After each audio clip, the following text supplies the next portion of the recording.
Hello there and welcome to this Roll Some Dice video.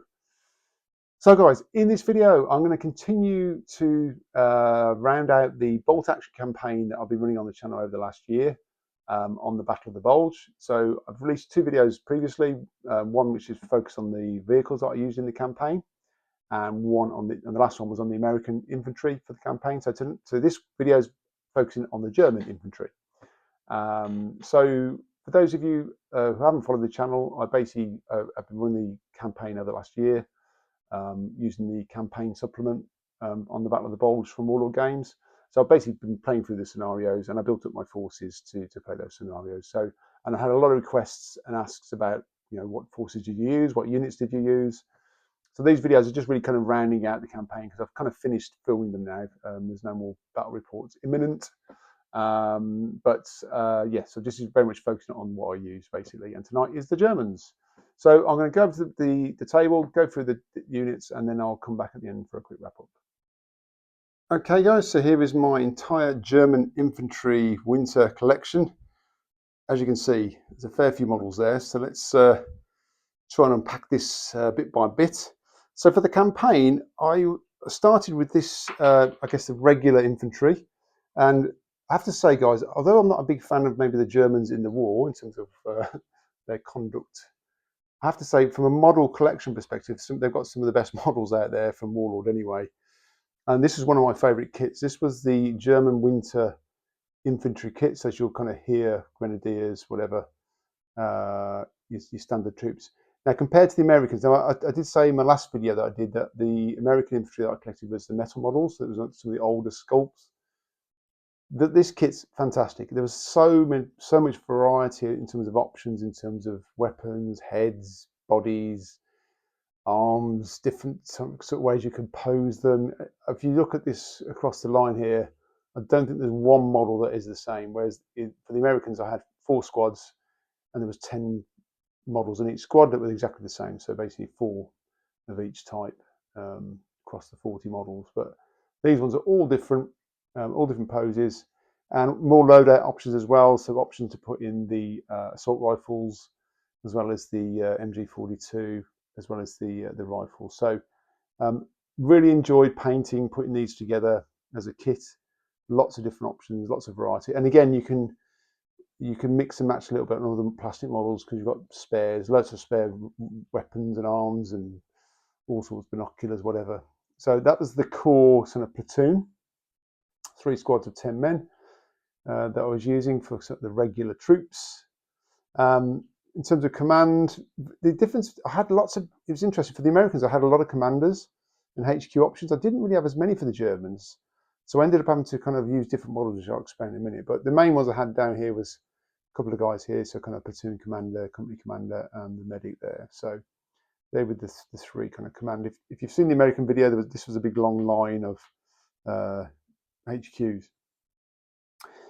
Supporting cast, so we got the PaK 40 over here, the anti-tank, very powerful weapon, that one. Caused a lot of damage, I think, during the campaign. Got a light howitzer there. That one I bought because I really like the model. I just really like the model, so I just thought, oh, yeah, I want to use that in the campaign, so I just got that. It's actually quite effective, actually. You can use a spotter with it, even though it doesn't come with one. You can still use a spotter for guiding it as well. Then we had sniper team, again the trusty medium mortar, never leave home without one, and spotter. Then we got the Panzerschreck team, and that was this guy here was one of the models that I used as a platoon commander for my artillery platoon. I also got the MMG on tripod, and then we got the that's a flamethrower. And again, I think I use this guy here as well as a platoon commander. I think for artillery, because these are quite low down, you know, if you've got this guy supporting them as a platoon commander, he's fine. So yeah, so I kind of mixed and matched using other models to kind of fill out the platoon commander slots, because in 3rd edition you need a lot more platoon commanders. So that was the essence of the regular German troops that I used during the campaign. And my original idea was to use these, plus I wanted some Waffen SS. So I picked these models up. Now this is a mixture really. Warlord Games do produce, or you can buy, metal Waffen SS Winter Troops, which are these guys. So they're kind of like the older metal models. Now, they're actually quite good. I thought they were actually quite nice looking kits, but to just add a little bit of variety, I think I bought 2 boxes of those. You get 10 men in each box. And I also bought a box of these guys, which is, I mean, you can't tell the difference. But these were actually metal winter here infantry.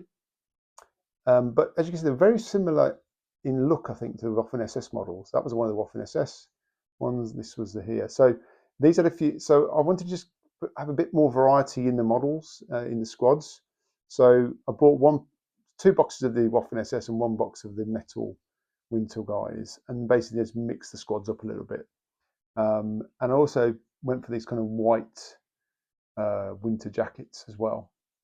And again, lots of variety across the board there for the Waffen SS.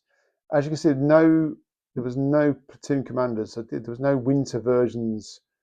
So for the standard Waffen SS, you've got a HQ platoon, HQ squad you can buy. There isn't one for this type. So I ended up just basically saying, for example, because I didn't really mix these together. I think they were pretty much, I used them kind of separately. So I could still, say he was a Waffen SS platoon commander or company commander, etc. It looks pretty Waffen SS to me anyway. So, so I was kind of doing it as opposed to Americans, where I had so many options for commanders and HQs. For these guys, I was a bit limited, so I just ended up having larger platoons rather than having smaller ones, and kind of mix and matching the commanders and some of the other models to look like platoon commanders. So, and to be honest with you, that worked really well.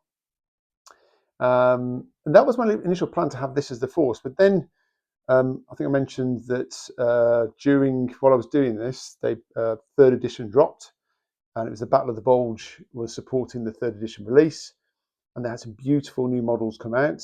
So I ended up purchasing some of those, and I got myself a selection of the Volkskamjäger.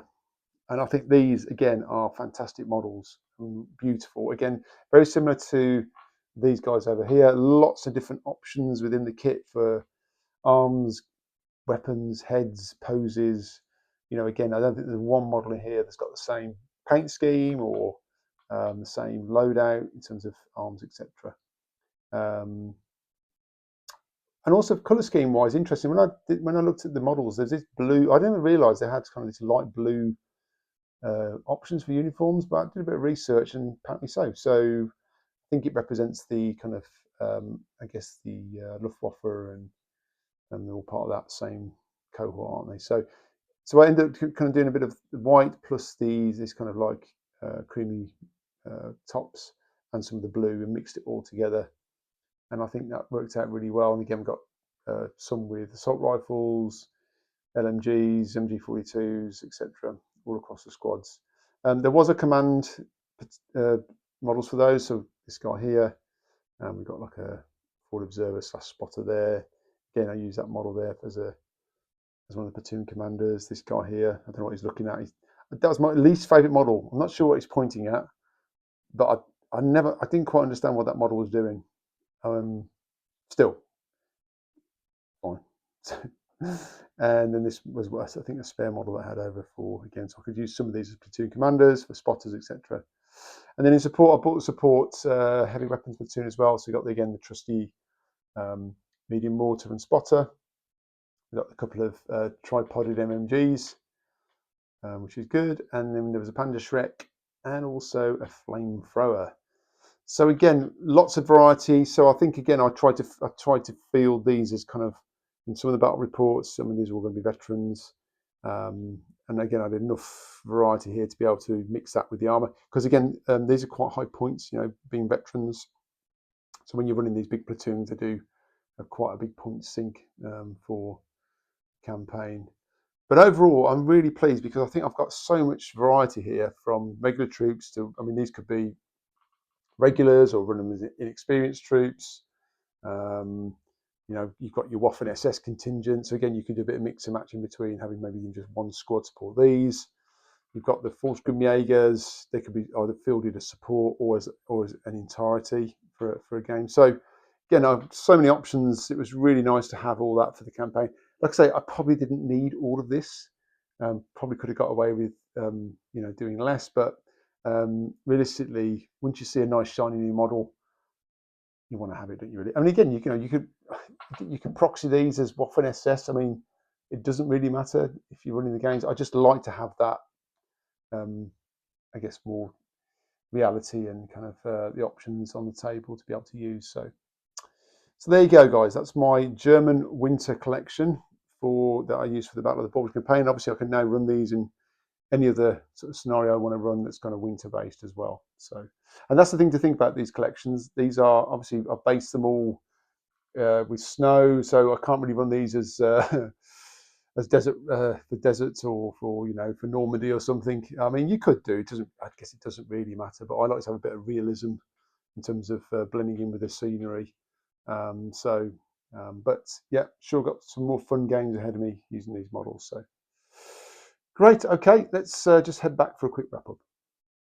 Okay then, so that was the German infantry and supporting units. So hopefully you enjoyed that.